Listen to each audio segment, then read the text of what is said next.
30 years old and independent signifies that by the age of 30, one should have achieved personal success and status, no longer relying on others. The origin of this saying comes from the Analects of Confucius, specifically the chapter on governance. Confucius, a prominent philosopher during the spring and autumn period, had numerous disciples who deeply respected him and sought knowledge from him in various fields such as rituals, music, poetry, and literature.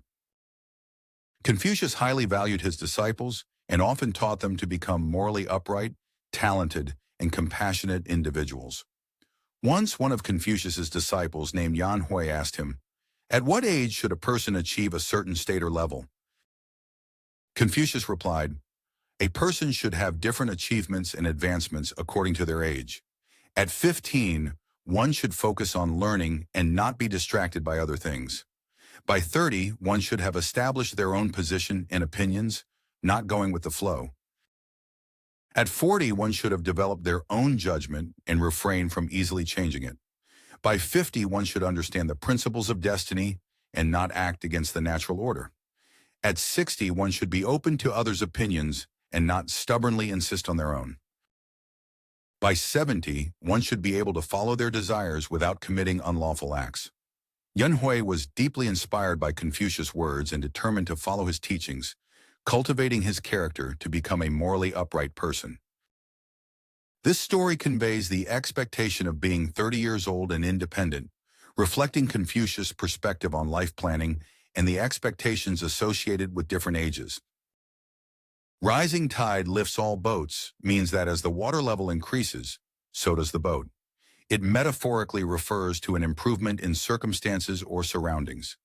The origin of this saying comes from records of the Three Kingdoms, biography of Wang Chang. During the Three Kingdoms period, Cao Cao unified the northern regions, establishing the Wei Kingdom.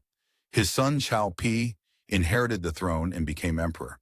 Cao Pi had a talented minister named Wang Chang, whom both Cao Cao and Cao Pi highly esteemed.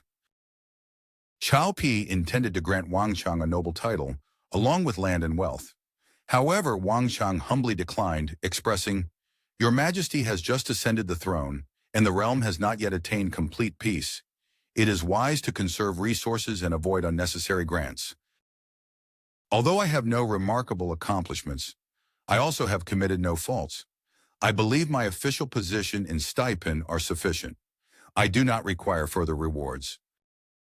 As long as your Majesty governs the country well, ensuring the people's peace and prosperity, when the tide rises, I will naturally benefit." Cao Pi was deeply moved and impressed by Wang Chang's words, so he did not insist on granting Wang Chang the noble title.